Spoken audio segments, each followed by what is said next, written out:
প্রচারে বেরিয়ে ভাঙড়ে তৃণমূলের হামলার মুখে পড়েছেন জয়নগরের লোকসভা কেন্দ্রের আইএসএফ প্রার্থী মেঘনাথ হালদার। এমনটাই অভিযোগ আইএসএফ এর।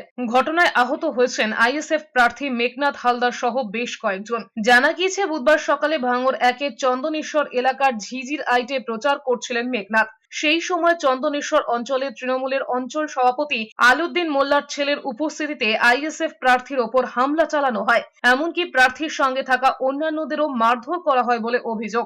ঘটনার পরে চন্দনেশ্বর থানায় অভিযোগ দায়ের করেছেন মেঘনাথ হালদার। ওখানকার যে উপপ্রধান, তার বাড়িটা পেরিয়ে এসছি, তার ছেলে একজন সে বাইকে প্রথম বলে গেল যে তোমরা এসেছো, তোমাদের ব্যবস্থা করে দিচ্ছি, এই বলে সে চলে গেল। তারপরে পরক্ষণেই দেখা গেল বেশ কিছু লোক, অন্তত 25-30 জন লোক, তারা ওই লাঠি বাঁশ নিয়ে তেড়ে এলো। গাড়ি ভাঙচুর হয়েছে এবং আমাদের ওই টোটো প্রচার সামনে ছিল, তাদেরকেও মারধর করা হয়েছে। একজন তিনি পালিয়েছিলেন, আত্মগোপন করেছিলেন।